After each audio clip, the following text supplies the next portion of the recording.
So when we talk about time and we talk about our watches and the 24 hours that we have, we all know what it is. We all know what it represents.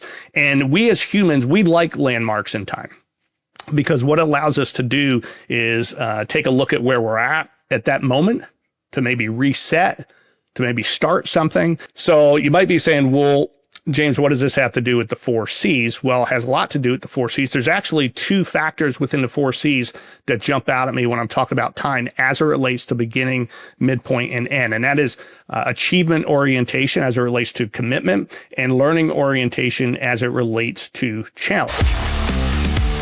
Welcome to Charge Forward Coaching, the podcast for committed athletes and individuals who want to achieve more on and off the field. Hosted by James Blasco, certified mental toughness and resilience coach. You'll gain insights and inspiration from elite athletes, coaches, and others who know what it takes to excel. Are you ready to go to the next level?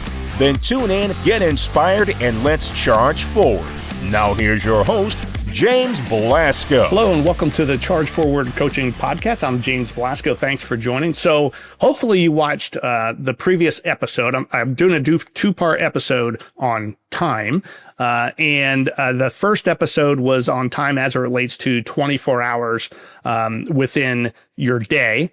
And we talked a lot about the big changes that happen to you both physically and mentally during the course of a day, depending on, when you sleep and so forth, and the patterns you should develop or be aware of that you could get through your day in a very constructive way, in a way that helps you get a lot faster to your goals than if you didn't pay attention to those things. But today we're going to talk about what's referred to as the beginnings, the midpoint, and the end. And it comes from a great book, The Scientific Secrets of Perfect Timing by Daniel Pink. So I highly recommend you get that. There'll be another book that I reference too, is 10 Times is Easier Than 2 Times by Dr. Benjamin Hardy.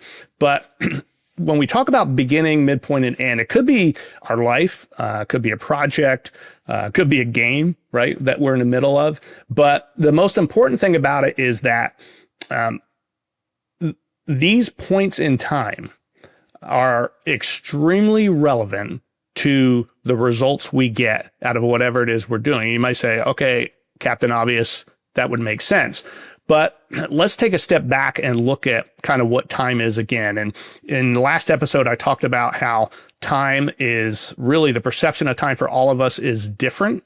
So we get these 24 hours, which are kind of man-made, right? Our watches, our clocks, even on our phones, it's all man-made. It's there for us to have basically make civilization, right? So we could have commerce and do the things we need to do. We're all aware of where we should be and when we should be there. But really time is up to you in terms of you could slow it down. You can make it go faster. Sounds crazy. Albert Einstein doesn't think it's crazy, right? And a lot of other people don't either. There's so much research out there and studies being done, but this is real time, especially when it comes to long term, can be adjusted for you if you know how to do it.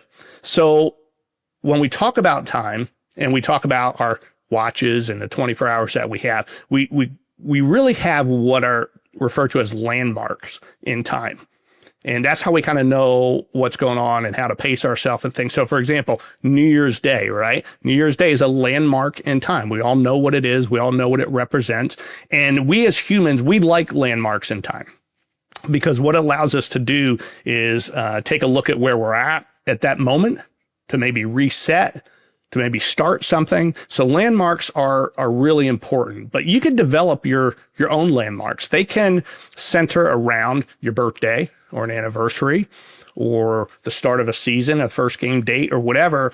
But you could also create your own landmarks for everything that you're doing building up to a goal that you're trying to achieve. And the cool thing is you could start again, you could get refreshed, all the same things you do with other landmarks that the rest of us use as a whole on planet Earth. So you might be saying, well, James, what does this have to do with the 4 C's? Well, it has a lot to do with the 4 C's. There's actually 2 factors within the 4 C's that jump out at me when I'm talking about time as it relates to beginning, midpoint, and end. And that is achievement orientation as it relates to commitment and learning orientation as it relates to challenge. So let's talk about the beginning, the middle point, and the end, and what those mean, and how you could take advantage of those and be aware of the impact of each of those segments.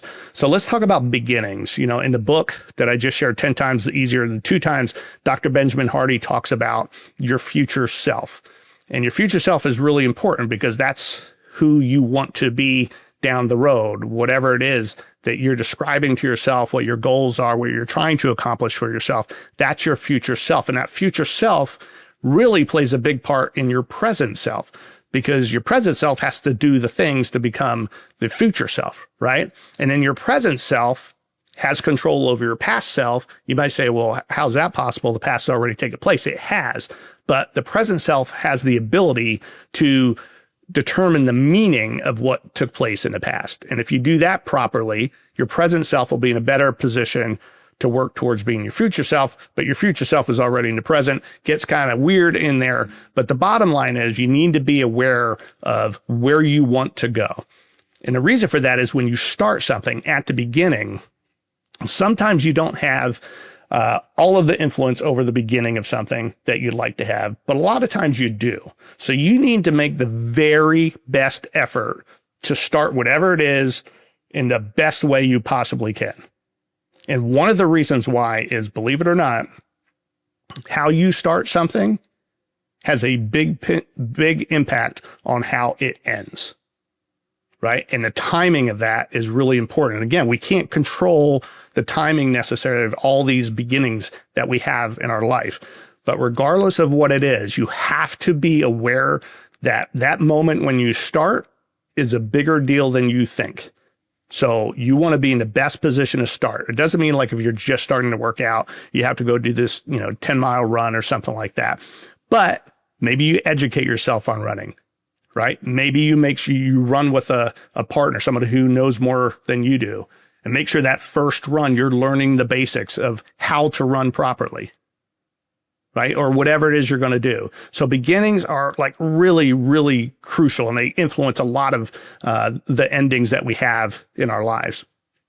The next part, the midpoint, is kind of like that trough. If you watch the last episode in our 24 hours, there's always that mid to late afternoon where we're just not thinking the same way. We don't feel the same way. Well, midpoints in anything that we're doing are kind of similar. When we get to midpoints of working towards a goal or some project we're doing or whatever it is, we tend to kind of slow down. We get a little foggy. We're not as focused. Sometimes we cut corners. We do all these things, and they're not always very constructive. They're certainly not going to help us get to our goal or get there faster as we want to. So you got to be aware of that slump that happens, and you got to prepare for it because it's going to happen. The majority of the time it's going to happen. However, midpoints can also be this big boost. So I'll give you an example. They did a study, NCAA basketball games, thousands of them. Right? They wanted to see, different things when it came to scoring and halftime. And one of the things they found, I won't get into all the details, read the book. It's really good. He goes into the study, he goes into a particular NCAA tournament game. But the bottom line is one team was behind by 1 point at halftime in a national championship game. And they ended up winning. Now, you say, well, that's no big deal. That happens a lot. And you're right. It happens a lot. In fact, what they found was most teams who are down by a small margin at halftime, the majority of those teams end up winning the game. Why is that? Well, they're midpoint. So you do get a slump. Maybe some things weren't going the way they wanted to. They weren't as focused, whatever it might be. They come in the locker room. What does the coach do? If he's a good coach, he starts executing the plan for the second half. And he reminds them, okay, now we only have this much time left, and we have to get a couple more points in them for sure, or we're going to lose the game. So all of a sudden they have energy, they have more focus, they have a mission, they have a goal, and they know they have a certain period of time to accomplish all of it, or it's done. So midpoints could actually be a big boost. That happens a lot in corporations where a group of folks are given a project, and they don't do a whole lot in the beginning, maybe a little bit. They get midway. It's a big deal, a lot of money on the line. And all of a sudden somebody in the group goes, yo, guys, we only have a month to finish this. We have to get going. All of a sudden, somebody has another idea. All of a sudden, somebody starts putting a plan together. And all of a sudden, they have a reason. They don't want to get fired, right? They want to make sure the company's profitable or whatever. They accomplish this goal. They have a reason to get that done. The midpoint is like fuel injection. So when you're working on a goal or a project or whatever it is you're doing, if you have a calendar, you might want to circle what you think is going to be the midpoint. And you might want to develop a plan for the slump. It's going to happen most likely. But then what you can do once you get the information where you are at midpoint to get to where you need to be at the end. Make sense? Okay. So then we get to the end, and there's a quote. This is one of my favorite quotes. It's by Orson Welles, and it goes, if you want a happy ending, that depends, of course, on where you stop your story. Right? That's pretty cool because we all want happy endings. We all want things to go our way, but we talk about grit, perseverance, right? If you end your story in the middle, in the slump, or when things get difficult or challenging, right, then you're never going to have that happy ending. You get to create the ending of your story. And so endings are really important, kind of obvious again, because they're the end of whatever it is that we were working towards. But endings are also important because they do four things. Number one, they could energize us. They can provide a lot of focus, determination, things that we need to accomplish a goal. So I'll give you another stat from the NFL. They did this a few seasons back. I think it was 2016, 2017. Again, from the book I just shared with you. And they were looking at when teams score the most points. And they went through the first quarter and the second quarter, and they found at halftime, right towards the end of half, a lot of points were scored, right? Then they got into the third quarter, even more points were scored. But then guess what? The last minute or two of a game, that's when the most points in the entire NFL are scored. People get energized. You got to win the game. You only have 2 minutes left. Maybe you're out of timeouts, right? You got to go 50, 60, 70 yards. You got to do it quickly, right? So focus is there. Maybe you got to make up 10 points or 7 points, whatever, but you get energized from that. The other thing is we encode from the ending of whatever it is that we're doing. We give it kind of meaning. And you got to be careful with this one because lots of times the meaning that we give, the ending of anything, is based on like the one moment or the biggest moment of that whole event. So think about it. Maybe you go on vacation, you had a great vacation, and then at the end, maybe you got sick, right? So you had 6 days of awesome times with your family and friends and 1 day of being sick. But in your mind, you think, oh, that's the vacation I got sick, right? And we do that with our lives too. We judge people sometimes. We look at somebody who did maybe all these good things throughout their life, and at the end, they did something stupid, and that's how they're judged and looked upon. We forget about the other 80% of their life where they did good. And so you got to be careful with encoding. You got to look at the big picture of what you've done, what you've accomplished, and bring meaning to that in a constructive way. We also, at the end, we tend to edit. We tend to edit things that are happening.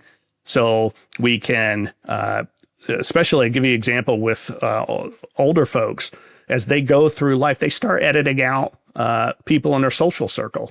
Some of those people, unfortunately, might pass away, but what they start doing is bringing in and hanging around and being around the people that are most important to them, the things that are most important to them, because time is of the essence. And so you're not going to be hanging out with a lot of people that might not mean as much to you because you want quality time with the people that you love or care about or mean a lot to you. And then lastly, endings will elevate you. We all love a happy ending. You don't like to watch a movie. It happens once in a blue moon. You watch it, and at the end, it just doesn't make sense. It's your favorite character dies or something like that. That's not very uplifting. We like things that uplift us. And there was a study that was done on chocolate. They gave a couple groups chocolate. One, as they kept giving them chocolate, they just let them eat the chocolate. And they asked them, what did you think of the chocolate? And they're like, yeah, they were all good. They were awesome, right? And another group, they gave chocolate But they told them when they got to like their last one, they said, that's your last chocolate. Guess which one they picked as their favorite chocolate? The last one, right? So we want things to end on a positive note. And you could do that, right? You could do that. But all the things we've just talked about are important to lead up to that. And then you could give yourself a happy ending, the ending that you want. So I hope you've gotten some good information out of this. Time is something we all have, but it's not the same for all of us. And we have to know how to utilize it. And from the last 2 episodes, one of the key things I hope you take away is that whatever you're doing, as much as possible, as often as possible, be focused, be absorbed. Don't try to do 100 things. Do 1, 2, 3 things that are important to you, that are important to get into your goal, and focus on them. Be aware of your day, the time of day. Be aware of the bigger picture. Are you in the midpoint? Did you just start? How are you going to start? All those things matter, but now you know, and you can plan for those, and you can move in the direction of all your goals. So don't forget to like and share and subscribe and all that good stuff, but most of all, keep charging forward. Thanks for tuning in to this episode of Charge Forward Coaching. Remember, the journey to greatness is built on mental toughness and consistent effort. So head on over to chargeforwardcoaching.com and book a free discovery call to take the next step in your journey. Until next time, stay focused, stay determined, and keep charging forward.